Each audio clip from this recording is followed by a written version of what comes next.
Welcome to yet another exciting episode of the CashFlowDiary podcast, the podcast that teaches you insider tips, tactics, and strategies for creating leverage streams of cash flow into your life. Learn from top-performing entrepreneurs, business owners, investors, and thought leaders from across the globe as they share their secrets to success.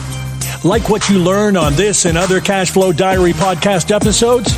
Go to learninvestingnow.com and sign up to receive powerful tips and information that will help you succeed as an entrepreneur and investor. Now, here's your host, investor, entrepreneur, business owner, educator, speaker, author, and master facilitator of Robert Kiyosaki's cash flow game, Jay Massey. All right, ladies and gentlemen, welcome back to another episode of the CashFlow Diary podcast. I'm your host, Jay Massey, and I'm glad that you are here today because today we are going to talk about something that I'm pretty certain that we have never discussed, because the concept of it all seems something like, what do you mean? And it's very simple.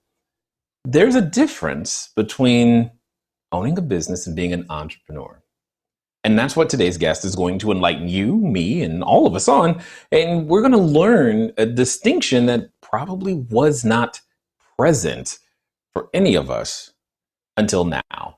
And what's exciting about that is that for some of you, this distinction is going to literally set you free, because you may be one of the over 433,000 people who start a business this year or in a normal year. And you may not know, but nearly just as many, 400,000, go out of business as well. And I think today's guest is going to be able to separate the two, help you and I focus in. He would say, take the time to do a proper self-assessment so that you and I can put ourselves in the right position. We want to play on the team, but we want to play in the position that's best for us.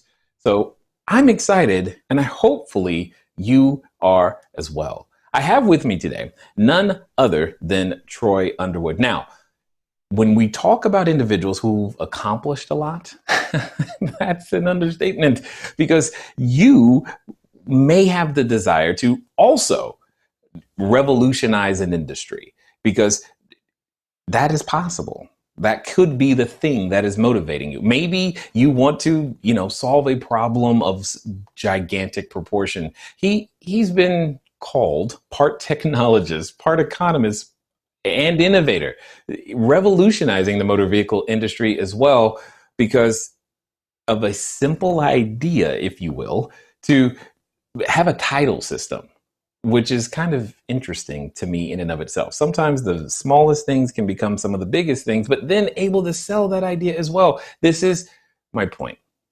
We've got a person here who's done the full entrepreneurial cycle in many ways, and now he's here to share that information, that understanding, that wisdom with you and myself. So let's make sure that you are ready to listen, love, and learn from Troy Underwood. Troy, how you doing? It's good to be here with you. I'm glad that you're taking the time to do it, because that says something special about you from the beginning. Now, before we get too far, what I would love to do is, this is your first time here, so therefore I have to ask you the same question I tend to ask everybody else. You ready? Ready. All right. I look at today's entrepreneurs a lot like yesterday's superheroes, Batman, Robin, Wonder Woman, Hulk, etc. You get the idea. Because entrepreneurs and superheroes, we have a ton of things in common. For example, as an entrepreneur, I can envision myself flying around town, using our superpower, saving customers one sale at a time. But just like a superhero, an entrepreneur has a beginning. There was a time in Spider-Man's life where he was just a kid going to school, taking some photos. Then one day gets bit by a spider, discovers, hey, he's got a superhuman ability. And now he has to make a choice. Do I use this power for good or for evil? So my question to you is as follows. Before everything that we know you for today, including your book, How to Launch Your Side Hustle, before all of the businesses, before selling the businesses, before all of the industries, before just the impact that you have and are continuing to have, I guess what we really want to know is who is Troy Underwood? Well, yeah, the description was accurate. Part innovator, part economist, all entrepreneur. I use the phrase a lot in the book called necessity entrepreneurs. So we talk a lot about necessity entrepreneurship. And I've been running entrepreneurial endeavors since elementary school. It's just what came natural to me. You'd read Horatio Alger books or something. You say, oh, well, I can do that. I can go rags to riches. And it doesn't matter what you're selling. You can go door to door selling. I sold Cheerful House greeting cards, in fourth and fifth grade. And then I went to seeds and on and on and on and on, and eventually worked up to computers. So it's a necessity for me was take the opportunity.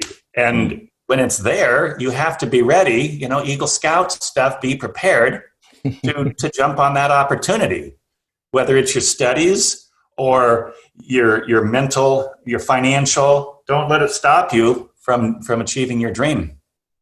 Now, you said something that I think is interesting that I want to dig into, because there's a number of people who, they recognize an opportunity, but they feel this hesitation. You speak of it as it's a must. The opportunity is right there. I must do something. I must take advantage of it. Yet I know that many others go, should I? Is that the right one for me? How about I wait? Why the difference? Well, and actually, I'll clarify a little bit too, because for the entrepreneurial-minded person, for the creative, out-of-the-box thinker, the problem that they have is too many ideas. Preach it, brother. Go ahead. So they need to take these many, many ideas that are going around in their head and stop. Pick one, maybe two, but pick one and do it. And then when they get bored after a short period of time, Don't get bored. Don't change, the boat in the middle of the race. Keep going. The perseverance accompanied with a good idea is that's the gold. It's not having a bunch of ideas. Oh, I know people. I can talk to people on the beach and I'll hear 20 new ideas every day. You got to ignore most of them. Because it isn't even a matter of can you do it. It's not a good idea. Can you execute that idea? Whoa, hold on. What do you mean? You're saying, that would lead one to even question for the moment, because if I take what you just said there, you're saying even a bad idea, well executed, is better than a good idea not. Well, that could be true. Actually, that could be true. A good idea poorly executed is a disaster. A bad or even a mediocre idea, well executed, could still have some merit. I mean, I talk to a lot of people and I go, oh, I think your business idea is really mediocre at best. But if they love it and they stick to it and they execute it well, maybe they'll do okay. Now, maybe they won't hit a grand slam, but they might do okay. But the people that start a business and then a few months or a year later get off that business and start another one and then get off that and start another one, and they're always doing that, and 10 years later they've started and failed 10 businesses. They just don't have the perseverance, the discipline, the dedication to actually follow through. Got it. Now, this time, the time in the world, in the economy, in the everything, because you said the phrase necessity, and I like the idea of that. Which to me sounds like, hey, there's a problem that I've identified. There's something that's broken or not working as smoothly as it could be. We should fix this, and developing the idea, the concept, the business around that. In economic times like these, it seems like there are an abundance of things that could be illustrated as broken, yet it could be the thought that is now really the right time to start something. Well, for a lot of people, it is going to be the right time to start something because they just got laid off. Well, exactly. Okay, good. I'm glad we're on the same page there. Go ahead.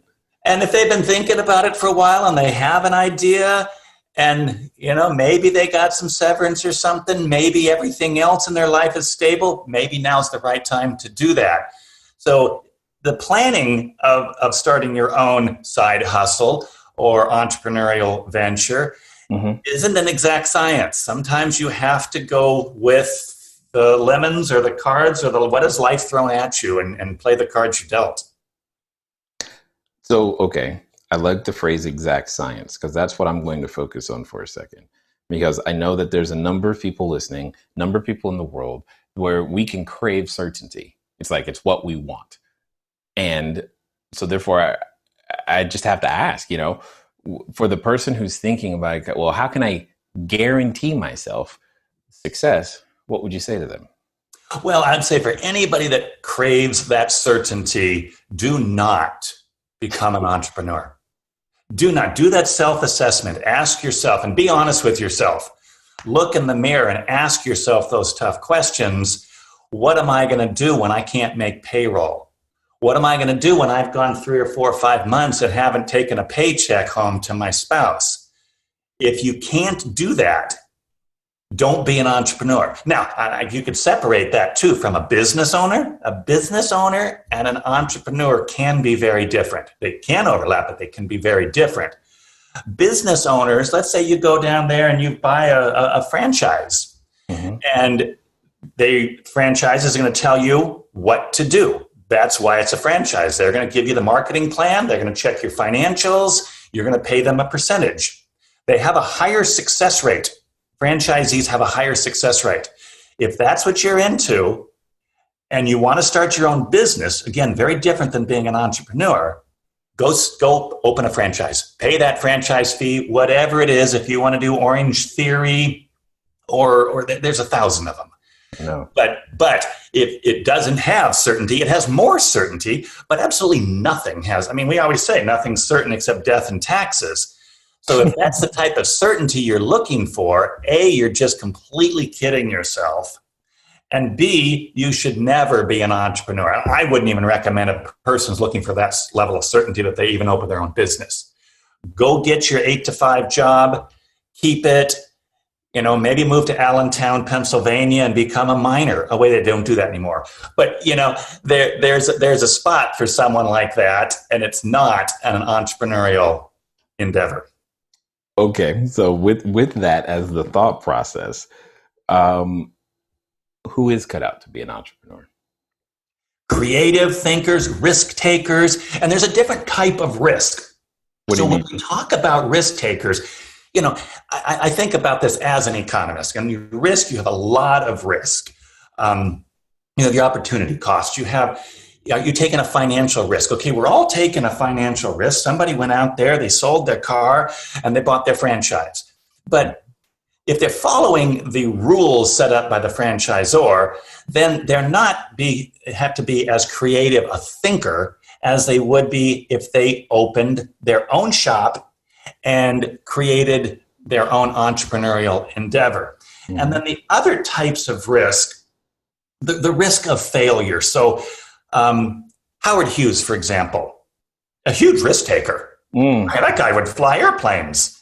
So I have nothing against a small business owner, a franchisee, a franchisor, an entrepreneur, and I'm not knocking Howard Hughes or anybody that does this, but when they always have daddy's money to run back to, they're not taking the same level of risk as a necessity entrepreneur.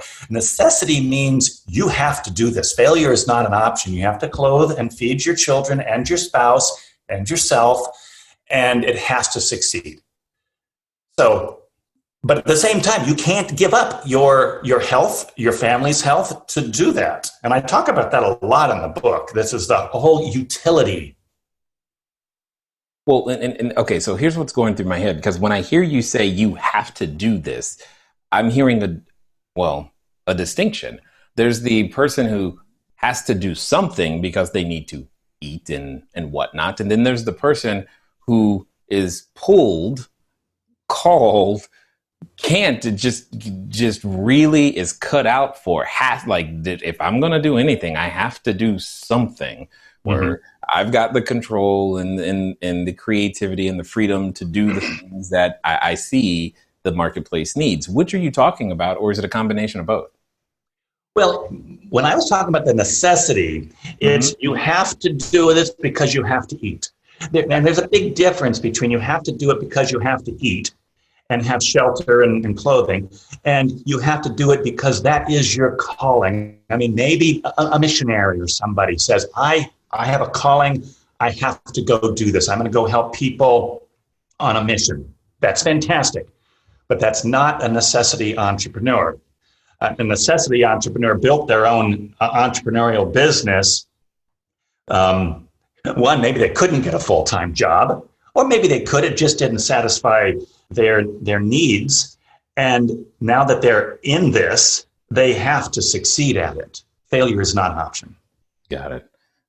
Okay, perfect. So when you've been going through the journey, okay, to take us, I guess, if you will, on this ride. How do you go from, getting started elementary school, it's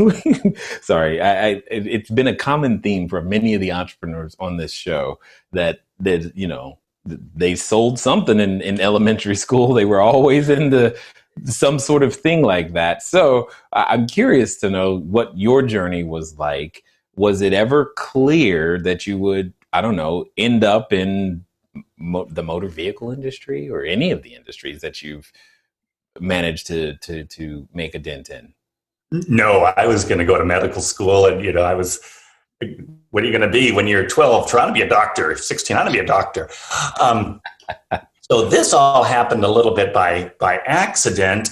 Okay. I was going to UC. I was in biomedical engineering, was my computer science and mathematics pre-med. I actually switched over to economics. I mean, I was almost done. I was almost out of there. Wow. And I took a course in economics on a dare because I said, you got to be kidding. That's so easy. You want to compare economics to physiological chemistry? Yeah. Any moron can get an A in an econ course. No. I had to study in physiochem.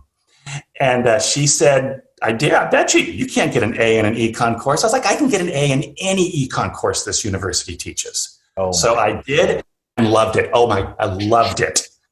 So I dropped all the pre-med. I dropped all the chemistry and everything else, and just went straight econ. Loved it. No regrets there whatsoever. My father's still trying to convince me to go back to medical school, but I haven't done that. But I did keep the computers. I did business. I worked a lot on that. And at this point, I was working in banking. I went from mortgage lending over to consumer. Okay. And I did a lot of custom software development. And I was just right place at the right time with the right solution. The California DMV and a few financial institutions were exploring this idea to have motor vehicle titles instead of paper, electronic. Now, ever since 1982, I've used the internet like on a daily basis. Yeah, right. So when you have, your computer science and mathematics major at a major university, you have wonderful resources. You have computers everywhere. You can talk to a computer in Norway just by going log on computer Norway, which is totally cool. We just did awesome, cool things. But even when you're in Silicon Valley, all that microcomputer stuff in the 80s is brand new. Mm-hmm. Yeah, we've been doing it a lot because we have a university resources, but everything was new and magical and wonderful. So I just looked at what they were trying to accomplish, and I was a little bit too naive. And there's a couple lessons that we go into in the book on this. Like, for example, one, I was asked by I bid for a job, and they said, well, can you do this? Yes. Can you do this? Yes. Can you do this? Yes. How about that? Yes. And then they didn't hire me for the job, and I asked them a few days later, why not? And they said, well, you said yes to everything. And it taught me, don't say yes to everything. Or if you do, yeah, that's going to be a lot of work. But, I think we can do that if we really we could pull it. But that stuff they were asking was so simple. So when you're a computer scientist and you can just look at these computers and make them do magic, don't tell your client that. I know that sounds disingenuous, but if you tell your client, because a lot of the computer people will do that. Oh, my, that's a 5-minute job. But they're only looking at their 5 minutes. They're not looking at the testing that needs to go or the training that needs to go or anything else. So that 5-minute job may be a 55-minute job. So don't trust a software developer to give you the complete picture. Maybe the complete picture on the computer, and even that won't be complete. Right. because there are more pieces to this than just what a software developer can deliver. So that's what I learned. No. I like it, but there's something that's coming up for me. I mean, you've done, big things. Yet the title of your book is How to Launch Your Side Hustle. And that seems like almost oxymoronic, because typically I would expect you to show and walk us down the path of creating the next big thing, because that seems like where to go. But yet you've chosen to focus on something that's more, I would say, accessible to most everybody. That says to me that there was a decision. There's a reason you did that. Hello there, entrepreneur. This is Jay Massey. I know that if you've ever gone over to the site, CashFlowDiary.com, you may have asked yourself, where on earth do you get a domain name from? Especially as you are beginning to build your bigger, better, badder business, you need a web presence. You need the email address. You need a way for people to contact you electronically so that you can stop doing the @gmail.com game. Well, the good folks over at GoDaddy have definitely supplied us with every domain that we have ever used. So what I want you to do is I want you to go over to trygodaddy.com/CashFlowDiary. Again, that's trygodaddy.com/CashFlowDiary, because it's a quick way for you to get set up to capture your domain name the exact way that you want it. They got easy search functions, and most importantly for you is that you'll be up and running today. As I said, once you get started, stay started. Don't let small little obstacles of how to get your own domain name going stop you. So again, go to trygodaddy.com/CashFlowDiary, and let's get back to the rest of the story. And that's a good point. The launch. So let's talk about a rocket ship launch. It doesn't mean just how to start your side hustle. We're not talking about you have your full-time job, you work 8 to 5, and then maybe from 7 to 8, 3 nights a week, you run some multi-level marketing plan as your side hustle. Mm-hmm. We're going to launch the side hustle so that 8 to 5 job eventually goes down to 0. And that 7 to 8 p.m. 3 times a week eventually becomes your full-time gig, now that you have launched your side hustle. Got it. So it's not, hey, I think you should have a part-time job in the evenings and weekends to keep you a little bit financially better or entertained or motivated or something. Eventually, because that's what I did. I had other work. And then in the evening or off hours, I would create what I knew eventually would be big. It had the potential to be huge. Got it. That's where I put my real effort. But in the meantime, I had to keep, food on the table. Yeah. That was my job. Yeah. And that's exactly what I was thinking. I was like, okay, that totally makes sense. But then if that's the case, then that means when you're choosing the side hustle, it should have the potential, or at least the expectation, if not even your intent, should be that it could be something that can become the major thing, which to me also says that there are certain things that maybe people shouldn't consider as a side hustle. It really depends on the person. If somebody has a full-time job and they like to sell makeup to their friends on the weekend, there's nothing wrong with that. But that's not what I'm driving at. Okay. I am driving at that entrepreneurial endeavor to say, I don't want to sell Mary Kay. I want to be the next Mary Kay. I don't want to open a car dealership. I want to actually start a new car. I want a chain of car dealerships. I want to do what AutoNation did, or CarMax or something. Okay. But that's how I think. So that's the self-assessment. If somebody handed me a restaurant, I wouldn't have a restaurant. I'd have the opportunity to open 500 restaurants. Okay. So now you and I, this is feeling familiar to me, because I often have trouble when people ask me questions like, how can I just do this small thing? I'm like, I don't know, but I can tell you how to do 1,000 of those small things. Right. But you mentioned the word self-assessment. And we've talked about kind of the difference between the business owner and the entrepreneur. So tell us more about this self-assessment that honestly could save some people some frustration if they would do it. Well, yeah, because I have tried to talk people out of becoming an entrepreneur. Because if I can sit down with somebody and spend 5 or 10 minutes with them and talk them out of becoming an entrepreneur, then they should never have done it. If it's that easy to talk someone out, it's like somebody's casually interested in hiking Mount Everest. You don't casually approach Mount Everest.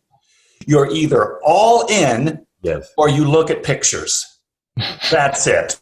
You do not risk your life, somebody else's life, et cetera, by climbing or attempting to climb Mount Everest unprepared.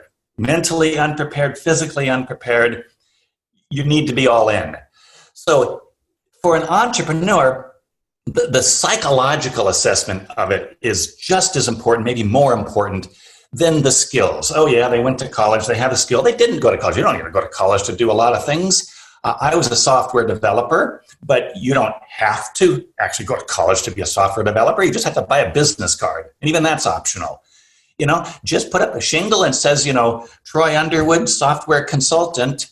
I'll promise you a fantastic product. I mean, you could go through and that was wonderful, actually. When you're a software consultant, you get to talk to all these people about their business ideas, and you get to learn every aspect of it. And then you get to code it. Then I would write software and I would execute. So everything I did literally was on a computer.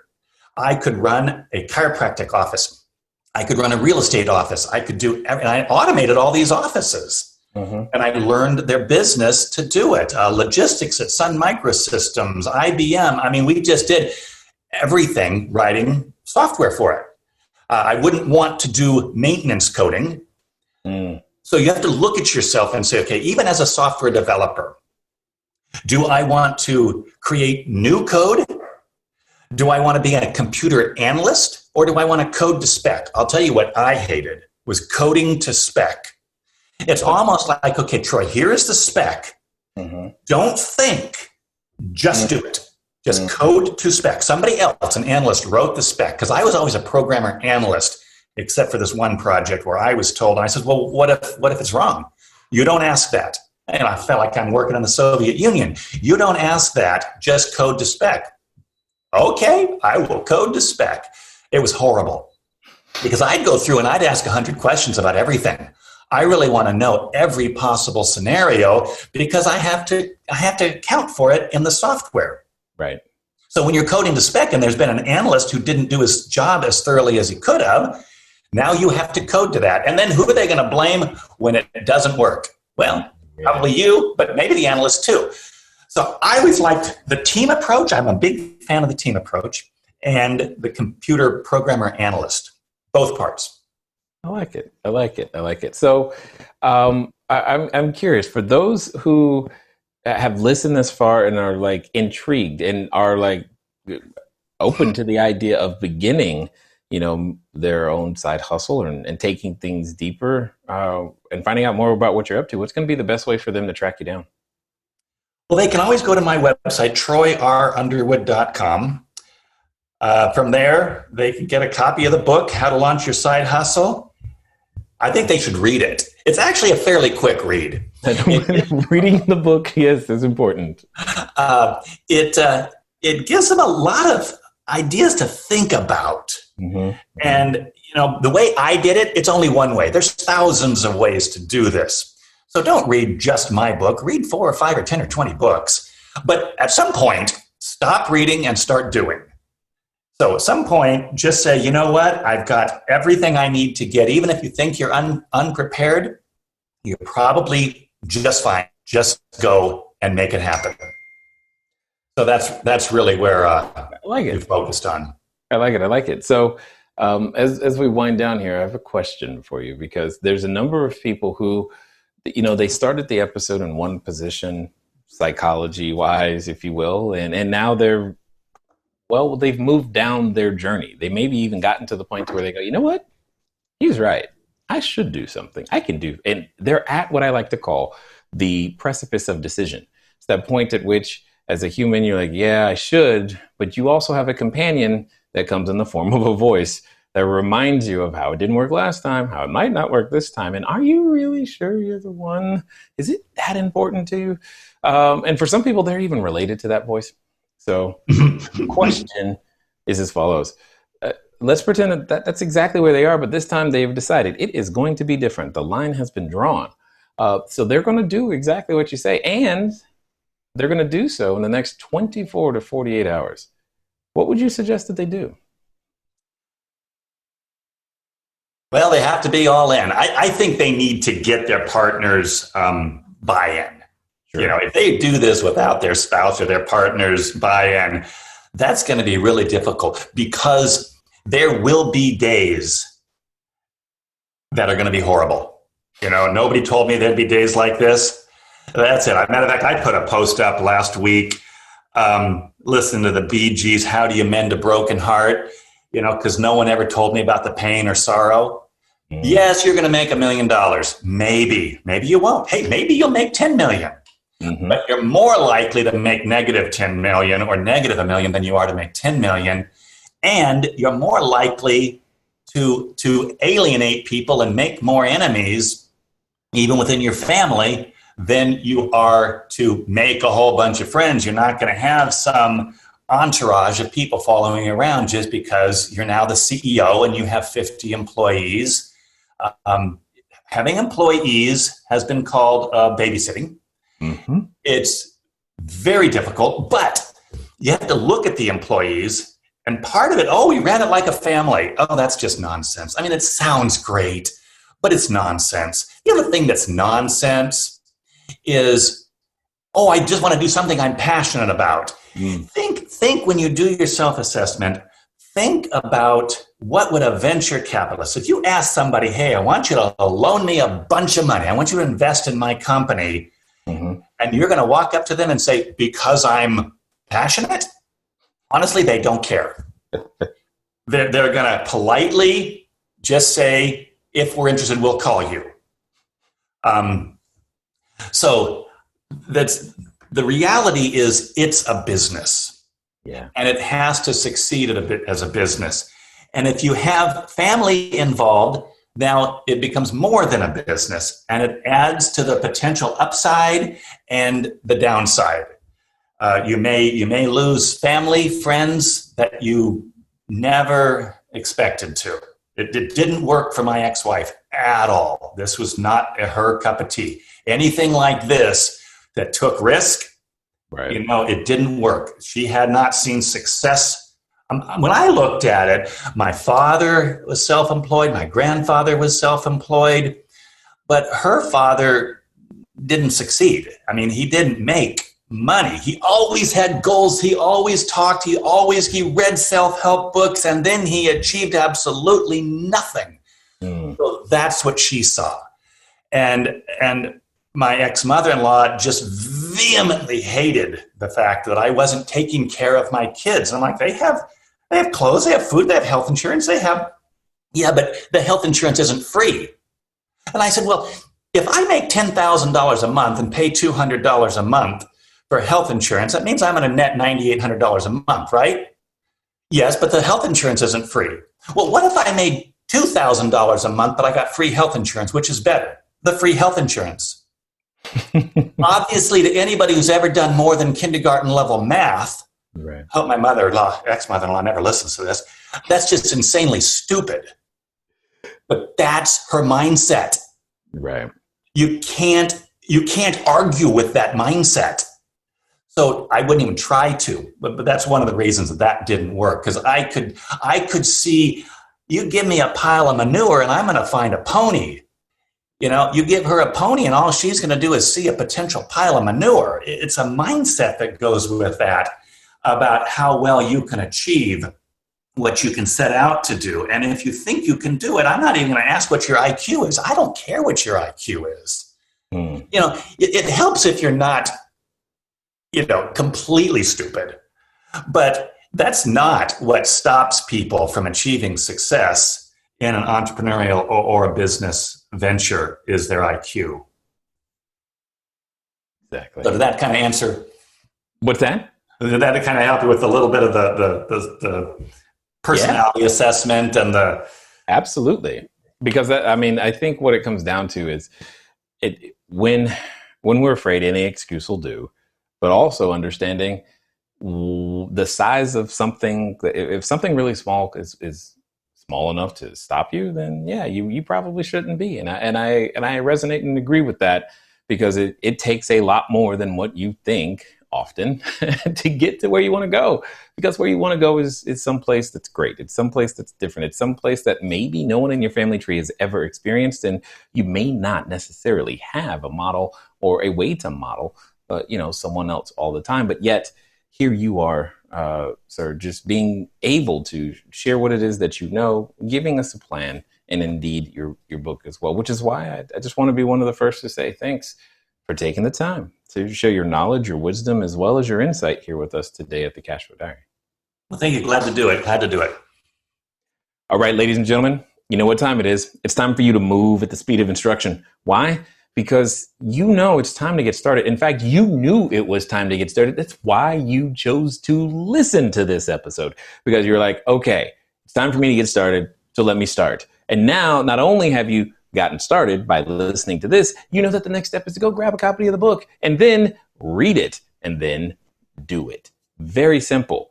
It doesn't need to be any more complicated than that. And here's the good news. It does not depend on your IQ.